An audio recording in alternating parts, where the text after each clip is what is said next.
Hello, I'm Wanda Starke. And I'm Marvin Olney. Our top stories tonight: a gang war in south central Los Angeles has left 2 people dead and 3 others injured. Giant waves have crashed against the Southland shore, causing concern for lifeguards and joy for surfers. And the case of convicted fatal vision killer Jeff MacDonald. Tonight, in an exclusive interview, he tells us about new evidence that he says could set him free. And Zsa Zsa goes to court over her nightmare encounter with a Beverly Hills cop, an encounter that could land her in jail. From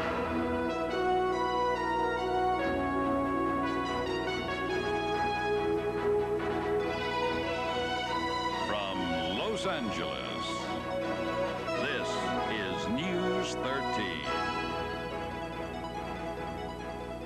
There are signs tonight that we may be headed toward another bloody summer in Los Angeles. Police still are searching for the gunman in last night's shootout in southwest Los Angeles. 2 people were killed and 3 were injured. News 13's Lynn Marvin joins us now from South Los Angeles. Lynn, what's going on? That's right, Warren. We're standing in the middle of a war zone. This is South Los Angeles, and for the past 2 days, gang warfare has been on the increase. LAPD says that the pattern we're seeing has to do with paybacks. Like this morning's shootout, not far from here, it's estimated that some 50 shots were fired.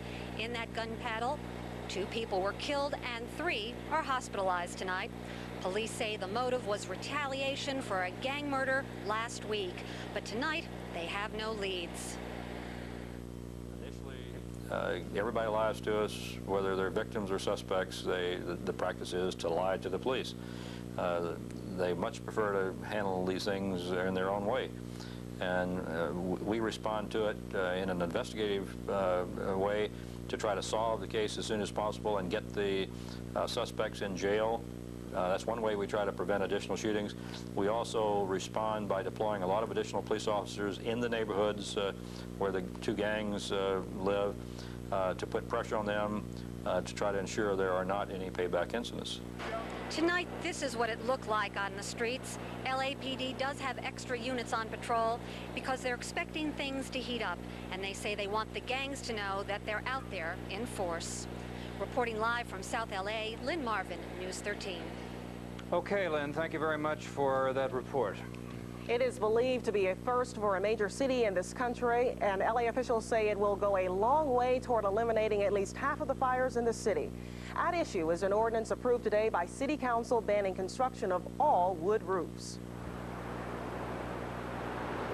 It was the December Granada Hills fire that got City Council rethinking its ordinance on wood shingle roofs. If signed by the mayor, it would ban all wood shake shingles, including those with pressure-treated fire retardant. We have an obligation to do that because people get hurt and get killed and property gets destroyed when you don't do this.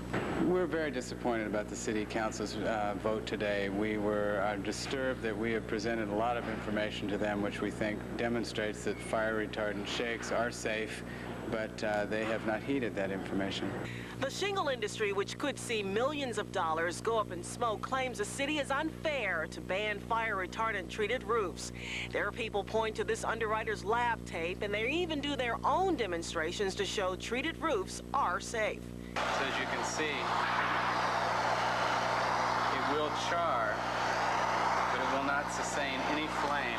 Once this flame is removed, it extinguishes itself. But the fire marshal has his own demonstration, pictures from a Santa Barbara wharf fire, including a wood shingle roof and an invoice to prove it was fire retardant. The tests, he says, are meaningless. No fire resistive application admixture pressure impregnation has ever been tested beyond 5 years, and even those tests don't begin to replicate the seriousness of weather conditions we have in Southern California during our fire seasons. And it's just an unacceptable risk. Fire officials say treated roofs pose a danger because they can catch fire from falling sparks and throw off embers that can spread a brush fire. The shingle industry denies that and has threatened to sue if the mayor signs the ordinance. Coast Guard tonight has a new theory about why the Exxon Valdez is leaking oil off San Diego. It says that warm waters apparently have loosened the solid residue inside the hull. The ship was scrubbed before it began the trip south, but the waters here are 30 degrees warmer than they are in Prince William Sound. We think that there's a difference in temperature that has partly dissolved or essentially turned what was a hard, solid substance stuck firmly to the interior surfaces of the tanks and gradually has dissolved that into a liquid form. Now, the Exxon Valdez had been scheduled to enter San Diego Harbor for repairs, but it remains offshore because of the oil discharges and because huge steel plates are jutting down from the hull, making it impossible for the ship to clear the harbor bottom. Repairs to the plates are not expected for at least a week. The Exxon Valdez will be out at sea for that length of time. And a somewhat related story, the surf is up and the lifeguards are busy. This week, huge waves have brought thousands of surfers and swimmers to south-facing beaches. But as News 13's Pat Anson reports, it's a very dangerous time for beginners to test their skills. This pounding surf started rolling in over the weekend, the remnants of a gigantic storm in the South Pacific. And like a magnet, these 10 to 15-foot waves have drawn thousands of people to Orange County beaches. We expect it sometimes during the summer, but we never know when it's going to come. Last year was very little surf. This year we've had probably 3/4 of the summer with good surf.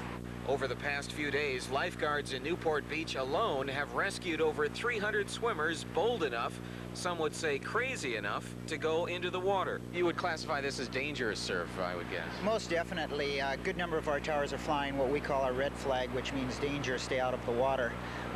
People definitely have to be careful if they're planning on venturing out. I think for the most part, many people don't realize what the waves are like, and then it is a challenge for many of them. They don't know what the power is, so they want to go out and see for themselves. To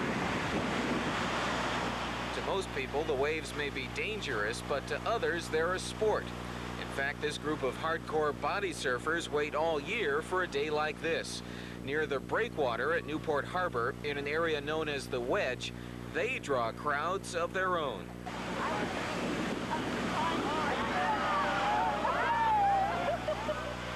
The reason why it's a show down here is because of people get airborne on the waves.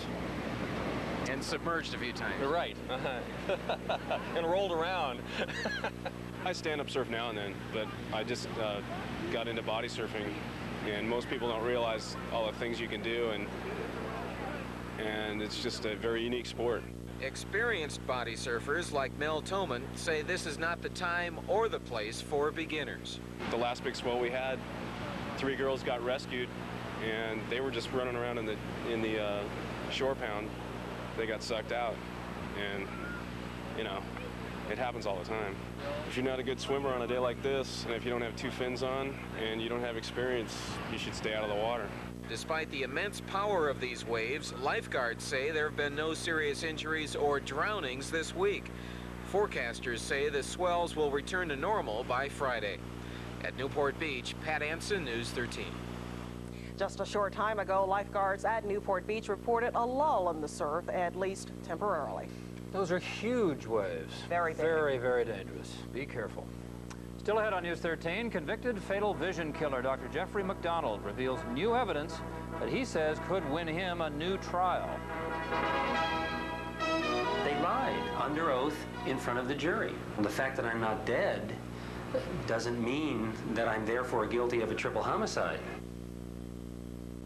President Bush is described by the White House tonight as elated by the reception that he's getting behind the Iron Curtain as he continues to push for economic reforms and Western-style democracy. First time, the Iron Curtain is begun to part, and Hungary, your great country, is leading the way.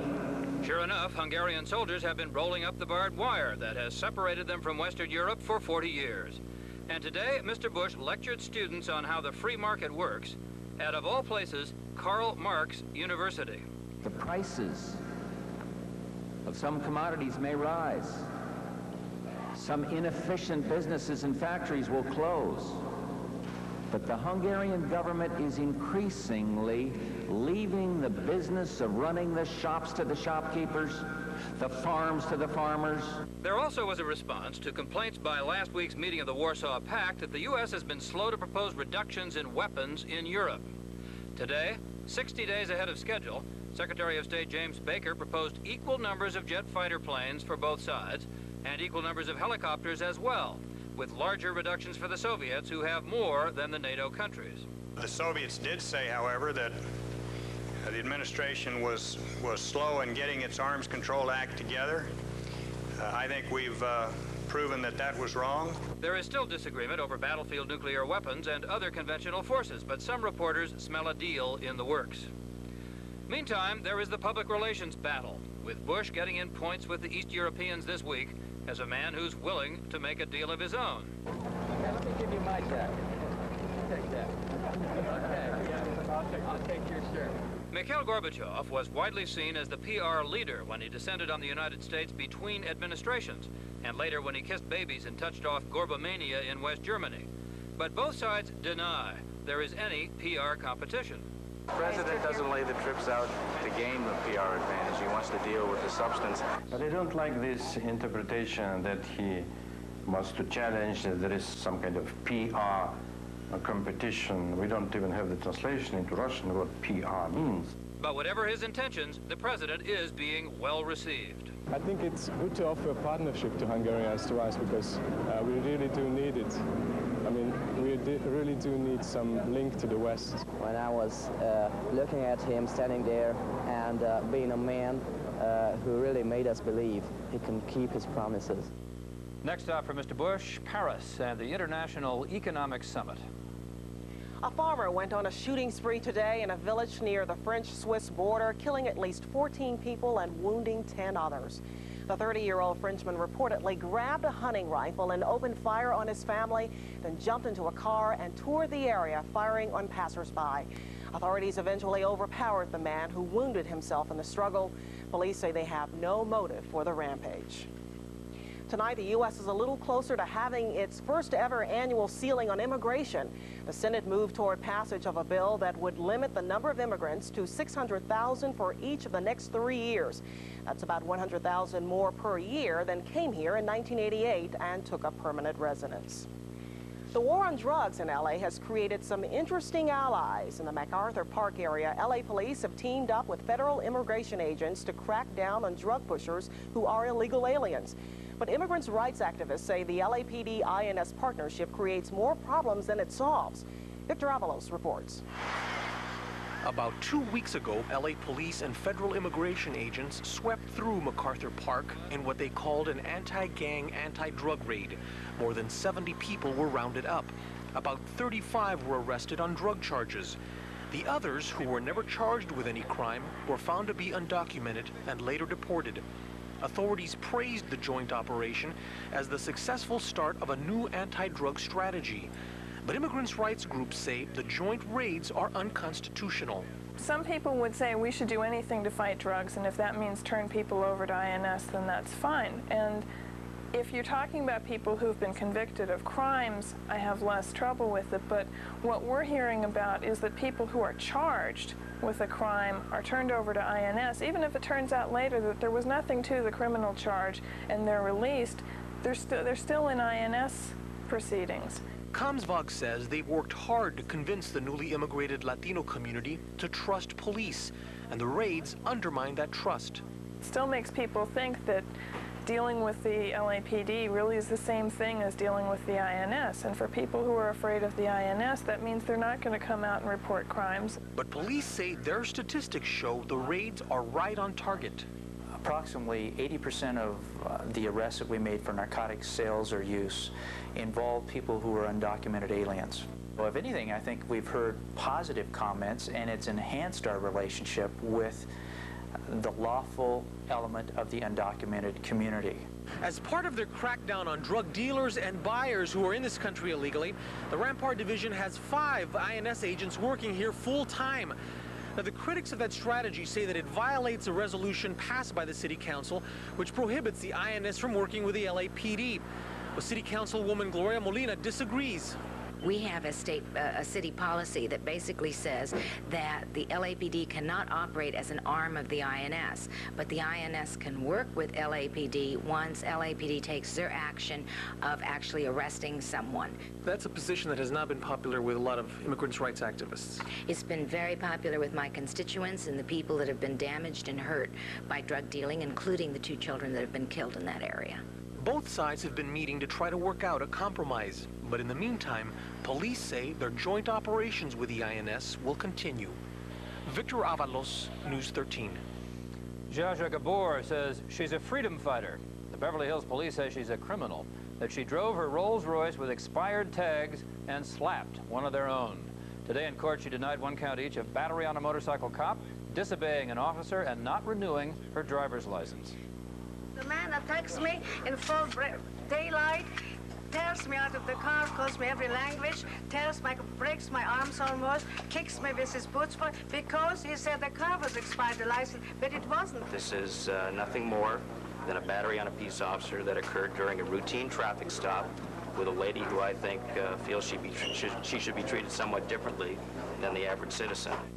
Gabor is free without bail until a pretrial hearing on August 2nd. If she's convicted, she could face more than a year in county jail and fines of about $3,000. Still ahead on News 13, an embarrassment at the Ramirez trial. The judge admits a key piece of evidence is missing.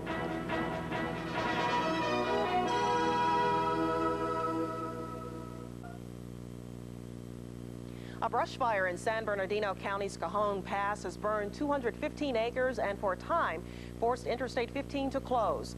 The fire was first spotted by the U.S. Forest Service just before noon, and it is still not under control. So far, no structures have burned, but there are several houses about 3 miles in front of the fire in the Oak Hills and Baldy Mesa area. Fire officials still don't know the exact cause of the fire. Wanda, for the 12th year in a row, a state appeals judge has restored money for abortions to the state budget after the legislature, for the 12th year in a row, took it out. So for now, poor women will be able to get state-funded abortions. But this year, there's a difference. Where in past years, the state Supreme Court has agreed that a woman's right to abortion is protected, this year it will review that question in the wake of the recent U.S. Supreme Court decision that states can limit abortion. So, abortion funding is restored for now. Nobody knows what's next. Meantime, Governor George Deukmejian says he will support a ballot initiative to restrict abortion in California to cases of rape, incest, or where a mother's health is in danger. At a Capitol News conference, the governor faced hard questions about his vetoes of various other health programs, but he insists that spending vetoes don't necessarily cut existing programs. Some of the comments made in reaction to our new budget, which I signed, gave the false indication that there had been major cuts made in state health programs. In fact, overall, funding for state health and welfare programs is up 8% over last year. Now, asked about $24 million that did reduce family planning, the governor said he was not sure that it was doing its job. Just last year alone, there were 77,000 Medi-Cal paid-for abortions. So I'm not sure that they're as effective as they would like a lot of people to believe. The governor also defended his opposition to requiring small businesses to provide employee health insurance. If we have such a program that adds an added burden onto our small businesses and other states do not have similar requirements, again, all of this puts a very, very difficult burden on small business. But shortly after that statement, an Assembly-approved measure to require a health care coverage passed its first test in the Senate. The Senate Industrial Relations Committee passed the measure by a 5-2 vote. Next, it goes to the Insurance Claims and Corporations Committee. The long Night Stalker trial, is about to go to the jury, but there was an 11th hour wrinkle today. The gun allegedly used to kill one of the victims is missing. News 13's Saida Pagan has more on the murder weapon and the final arguments in the case.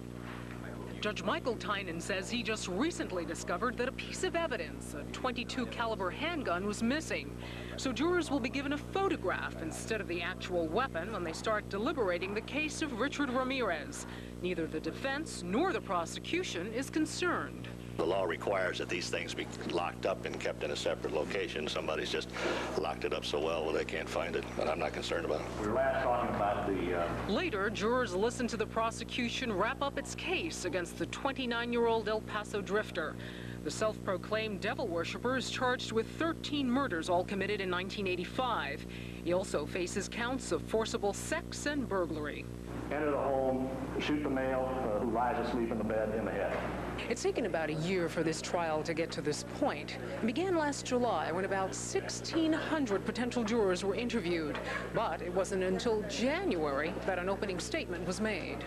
While the prosecution painstakingly reviewed the evidence it had presented, the defense was already attacking the argument. I'd like to tell them how easy it is to convict a person who has been charged and who it would seem as though convicted before the evidence is heard. The defense should begin its arguments sometime next week. At the Criminal Courts Building in downtown Los Angeles, Saida Pagan, News 13. A former Sherman Oaks woman and 2 alleged hitmen from Sherman Oaks and Canoga Park will stand trial for the 1983 killing of New York theatrical producer Roy Radin. Officials say the contract murder was a result of a dispute over money for the movie The Cotton Club. If convicted, Karen Delane Greenberger, a reputed cocaine dealer, and Alex Marti and William Mitzer, the 2 alleged hitmen, could be sentenced to death. All 3 are being held without bail pending arraignment next week. Still ahead in our next segment on Top Story, is convicted fatal vision killer Jeffrey MacDonald guilty or innocent? We will tell you about some new evidence that may change your mind and get him a new trial. But first, a look at the day on Wall Street.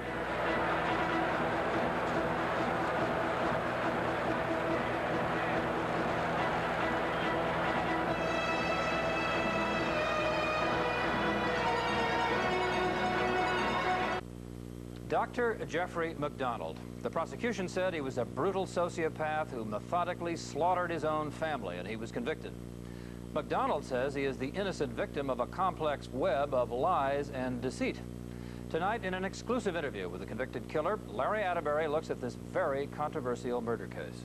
You know, Warren, it has been 19 years since those brutal acts occurred at Fort Bragg in North Carolina, but this case is far from over. Dr. Jeffrey MacDonald says flatly that new evidence, never presented in court, will prove at last that he is innocent. The crimes occurred in the early morning hours of February 17, 1970. MacDonald says 4 hippies broke into his apartment, chanted "Acid is groovy," and slaughtered his wife Colette and his 2 daughters Kimberly and Kristen. He was left unconscious with at least 17 stab wounds and several blows to the head. Army investigators, however, accused MacDonald of being the killer, though he was later cleared by a military court. But 5 years later, a secret grand jury indicted MacDonald, and at his trial in 1979, he was found guilty and sentenced to 3 consecutive life sentences. He is now at Terminal Island Prison. I went there to find out about the new evidence and charges of a government cover-up. MacDonald continues to claim that he is innocent and says charges that he stabbed himself are false. I was put in intensive care. I had about 16 or 17 stab wounds. I had a collapsed lung, and I had several blows to the head.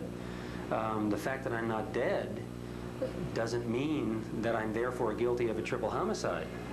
I did not choose my assailants or was unable to control how many times they hit me or stabbed me. I certainly wasn't injured nearly as severely as my family was. That's one of the memories that I've had to live with and sort of struggle with over the years. But that by no means does that mean, therefore, he's guilty of triple homicide. Could it have been self-inflicted, though? Oh, I think it's preposterous. I think if you look at the volume of wounds and the areas that I was wounded in, it's simply impossible, in my estimation. During the investigation, MacDonald described the 4 hippies, including Helena Stokely, who later confessed to being at the murder scene. The discovery of Helena Stokely was really by accident by the defense. It turns out that the evidence now available shows that the CID was aware of Helena Stokely that first day. As a matter of fact, the chief investigator in the case apparently had used her as an informant in drug cases. So it's very, very suspicious at this point why Helena Stokely wasn't brought in by the CID, the Army investigators, within 4 or 5 hours of arriving at the crime scene. Stokely recorded this confession. When we were in the living room, I just screamed, "Acid is groovy. Kill the pigs, hit him again." What are you doing now? I hear Kimmy screaming, "Daddy, Daddy." I hear Kimmy. MacDonald went under hypnosis to back up his story. I'll help you. He described the four assailants as a female with a floppy hat, a black man with an army jacket, a Latin male, and a short man with a military haircut. Several witnesses identified that person as Greg Mitchell, Helena Stokely's boyfriend. At this point, we know of about 30 witnesses that have seen that group going to my house, coming from my house, and seeing them in the bloody clothing and boots shortly after the murders. And yet at the second trial, at the actual trial in '79, she simply denied that. That's correct. She asked for immunity. The government refused to give her immunity. She was willing to name her co-assailants and describe the events of that night if she received immunity. The government would not give her immunity, and she therefore lost her memory on the stand the next day. In the 1979 trial, MacDonald claims the judge wouldn't allow much of the defense evidence in. Why? Because Judge Dupree, he said, was the father-in-law of his original prosecutor. We lost at trial 24 consecutive motions. We were not allowed to produce any of our major evidence defending me. Now that's inexplicable. I mean, in this country, you're entitled to examine the evidence and then bring in your witnesses. I lost that right. Do you think that if you were allowed to present the witnesses that you wanted to present and the evidence that you wanted to present in 1979, that the verdict would have been not guilty? Yes, unquestionably. I think that when you throw in the evidence that was suppressed, that being 7 witnesses regarding Helena Stokely's admissions, and some of the forensic evidence that was hidden from us, and the psychiatric evidence, I think that you'd have to come to the conclusion the jury would have seen this case differently. But today, in 1989, we're talking about upwards of 35 newer additional witnesses. The Army said that they had a lot of information, the FBI had a lot of information, and you're saying that that was covered up, that it wasn't presented in the trial. That's true. And that if it had been presented, you would have been not guilty. That's correct. Was that cover-up, in your opinion, deliberate? Yes. At this point, and we have the government records to verify what I'm saying, we received them under Freedom of Information Act, there is absolutely no question that the prosecutor knowingly kept from the jury evidence that proves my innocence. I'm not now saying that he got mixed up, or he made a mistake, or there was too much evidence and he couldn't figure out what was what. I'm talking about he knowingly went to the laboratory, found the evidence that proved my innocence, and then hid it, and did not give it to the defense and did not let the jury hear it. We found that evidence out within the last several months. You say there's some new evidence, a lot of new evidence, and one of them is that there were other people you can prove were in that apartment. That's correct. Now, what is that evidence? Well, I have to tell you first how they convicted me at trial as briefly as I can. They said that my bits of memory from that night were not corroborated by blood spots found in certain locations and fibers from my pajama top found in certain locations. The critical piece of evidence, above anything, was they said that 2 fibers on the murder weapon, the club, found outside the house, had fibers on it that were purple cotton from my pajama top. And they closed the case, they closed the entire trial by standing up in front of the jury and saying, we would throw out this whole case, but for this club and these 2 fibers from Dr. MacDonald's pajama top on the club. Well, we found out about 4 or 5 months ago that those 2 fibers that they used to convict me were not purple cotton from my pajama top, but were black wool. And they were from a garment outside of the house. They were not fibers from my house. They were found on the murder weapon, and they were found in my wife's mouth. And that information was known by the prosecutor 6 months prior to the trial. So what does this mean? This means that, in other words, somebody came in with those fibers, with that wool, into your house? Absolutely. It puts outside assailants inside the master bedroom on February 17th, 1970, in a struggle with Colette. The fibers are on her pajama top, in her mouth, and on the murder weapon. That was known by the government. And yet they prosecuted me by saying that those fibers are blue cotton from his pajama top. They lied under oath in front of the jury. The defense team says that Dr. MacDonald will present this new evidence in federal court next month. They're asking for a new trial, something that is rarely granted. In the meantime, a $25,000 reward has been offered for information that could help defend Dr. MacDonald. Is he innocent or guilty? Well, a federal judge, of course, will have to make that decision, but the new evidence he presents seems compelling, worth a second look. And that's top story. Now, trial court did find him guilty. Yes. He appealed, and he was upheld the first time, or he won the first time, but then that was reversed on a second appeal. To the Supreme Court. To the Supreme Court. So how likely is it that a court will give him another trial? The thing that he told me is that they have to present entirely new evidence, things that were not considered by the court before. And this FBI report is one thing that was never considered because the FBI didn't reveal it at the time, the prosecution. So they are thinking that because it's brand new and because it would change the outcome of what was going on, that they have a shot at it. Okay. Larry, does he talk at all about how he's faring in prison? Well, being in prison, federal prison, of course, is not a good idea. He says that he's been in solitary confinement because he's a high visibility prisoner and that kind of thing. He's happy to be in Southern California because his parents are here, his mother is here particularly, and she is ill. So he has an opportunity to be near friends and all of that. Still, he is optimistic, he says, about this time, them actually looking at all the evidence because, as he says, the evidence was never presented in court, and that if it was really presented, that he feels that a jury would make the decision that he is innocent. Fascinating story, and we'll be hearing more about it. Indeed we will. Thanks very much. A lot of our viewers are calling in tonight saying that our special program on the MacDonald murder case, False Witness, failed to give promised results of a telephone poll. We apologize for that, and we will call the show's producer and report the poll results to you on Friday here on our newscast. We also understand some of you have had trouble reaching the phone numbers that were given on the show. We tell you that KCOP did not produce the program. We apologize again for any confusion that's resulted, and we will have the results of the poll on Friday. And still ahead on News 13, a congressional debate that could have an enormous impact on the California aerospace industry.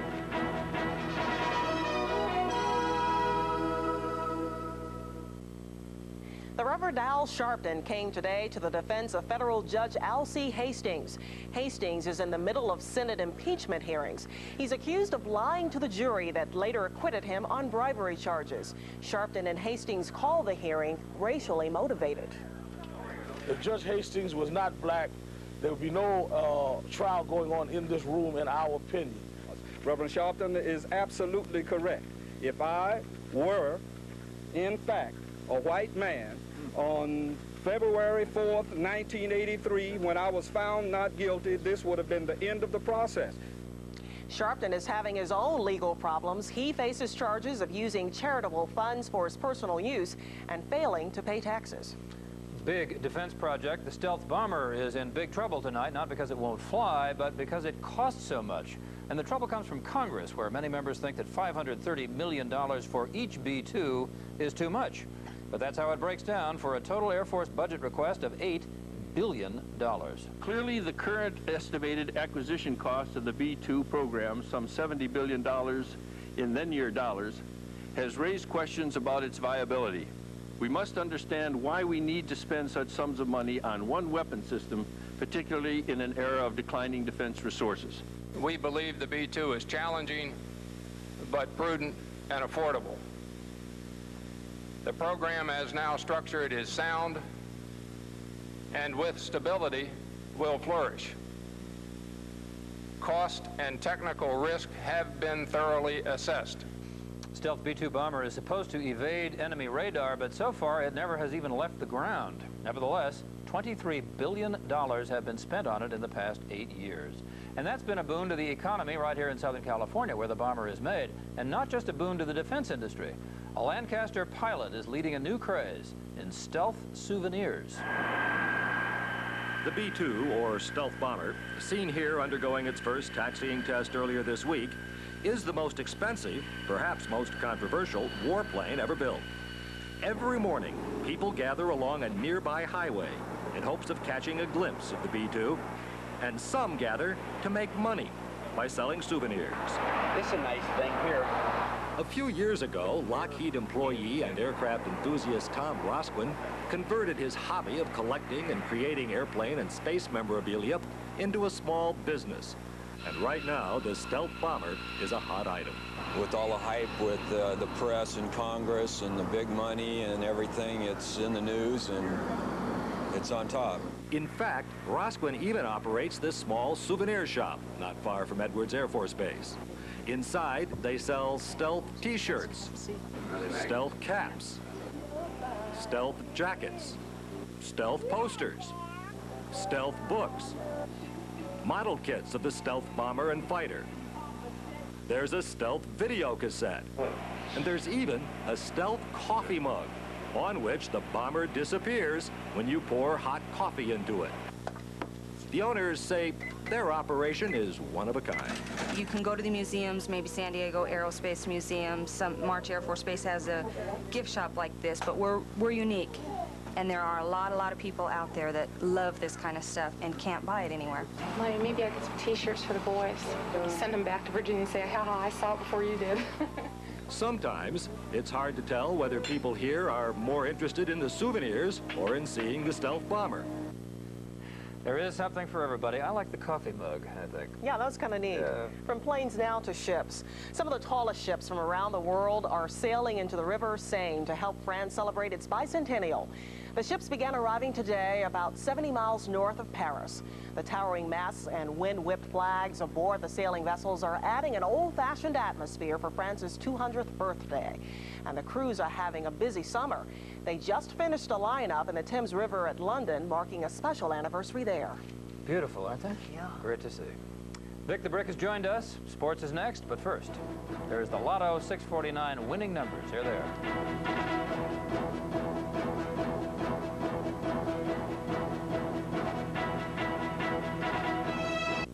Good evening, sports fans. The Dodgers playing lousy baseball at the break, but the Blue Brain Trust, Peter O'Malley, Fred Clare, Tommy Lasorda, plenty of guts.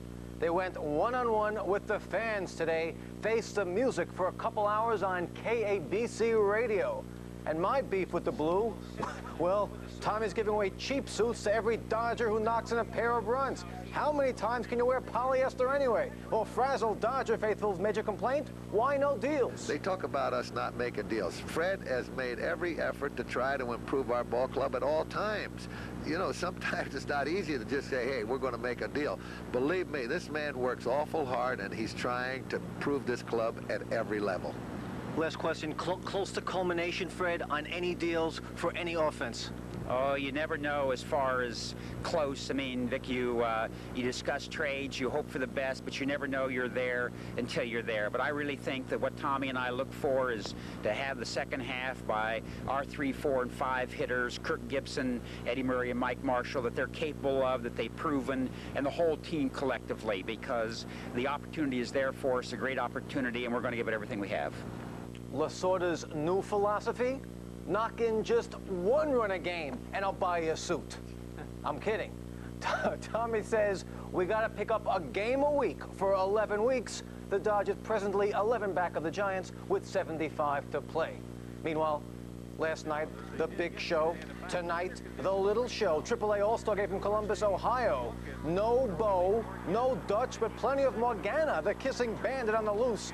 Plants one on the Columbus Clipper, Hal Morris Morgana, a slice of Americana, actually 2 slices. Who wrote that? Anyway, Columbus goes bananas. Dodger prize pitcher Ramon Martinez holed up in Albuquerque, the starting pitcher, roughed up by Scott Coolbaugh. In this classic, takes Ramon to Toledo. Get Martinez to Dodger Stadium already, or trade for that Coolbaugh guy. Anyway, National League finally wins one 8-3 from Cooper Stadium tonight. And hey, Oakland's Jose Canseco, who leads the league in carrying concealed weapons and speeding tickets, pads his stats today. Canseco's white Porsche was going 51 in a 35 zone up in San Francisco's East Bay.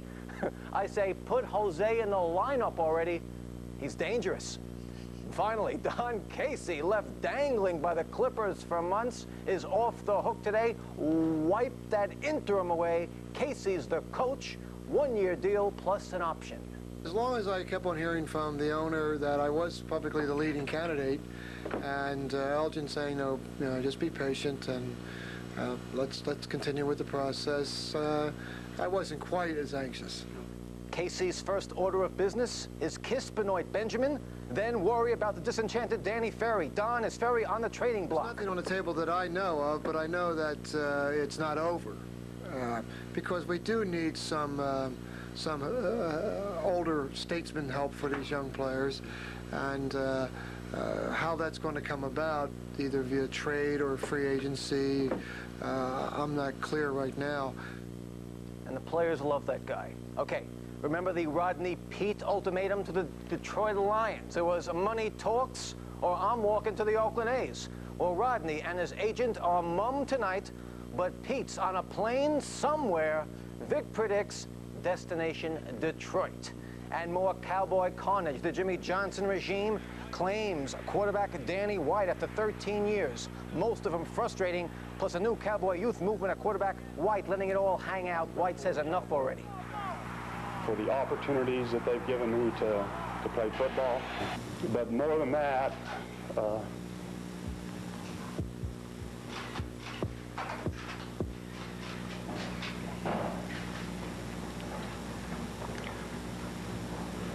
for the opportunity to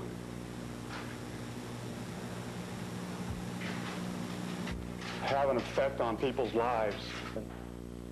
That's it for Danny White, a 13-year career at the Big D. Now let's hear it for the little guys. The World Basketball League, 6'4" and under. All-star stuff tonight in Las Vegas, a three-point shootout. And here's Chip Englund, the defending champion, top of the key.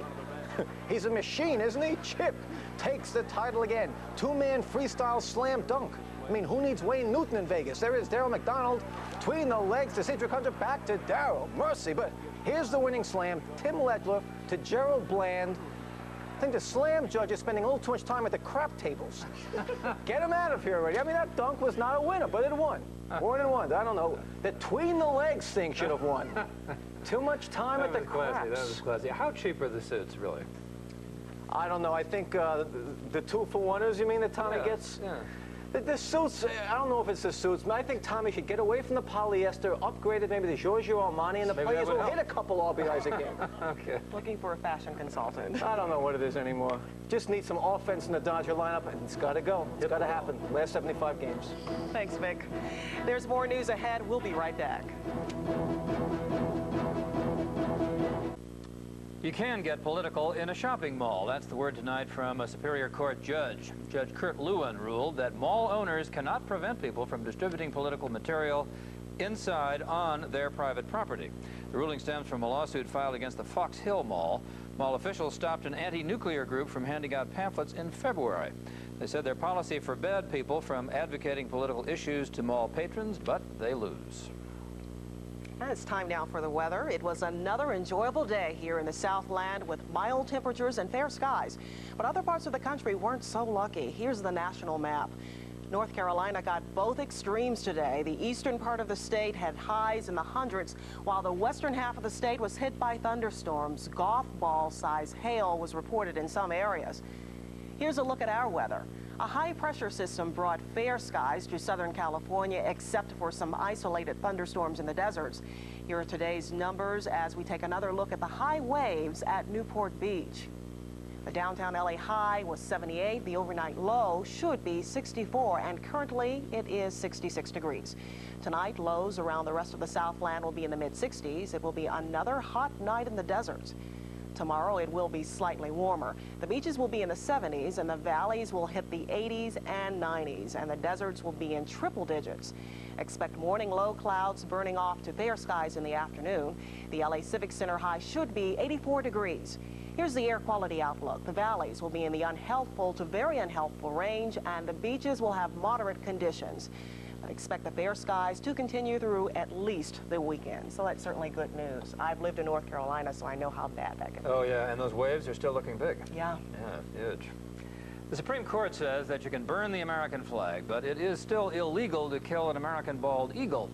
The Alaskan oil spill obeys no laws, however, and it has been very hard on the birds. A private research center is looking for answers.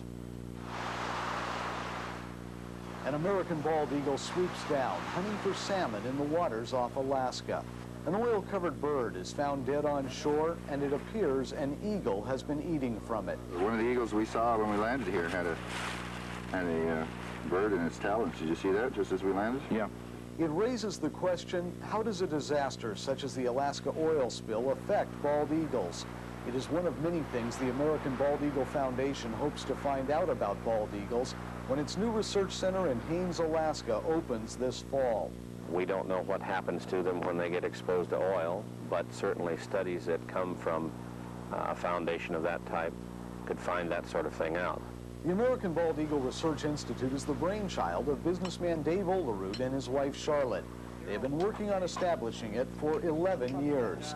Olerud says the Research Institute will have an ambitious purpose. To understand and to take that understanding and educate people, make this understanding available to people so that we can do something on behalf of the American Bald Eagle. Olerud is building the center with donated money and materials and volunteer labor. The Institute has recently signed an agreement with the University of Alaska Southeast to oversee research projects, set up a lab, and organize a library, all dedicated to the study of bald eagles. Hoping, of course, to prevent extinction of that magnificent bird. Well, here is an interesting statistic tonight. About 100,000 individuals are sworn in as U.S. citizens every year right here in the Southland. And this week, almost 7,000 people will be naturalized. One of them is this man, Alex Rodriguez, who works in our program operations department right here at Channel 13. He was sworn in today. Our congratulations to Alex and to the thousands of others who have become new Americans, and we hope they have a wonderful citizenship here in our country. Sounds good. Thanks a lot for watching. Good night. Good night. See you tomorrow.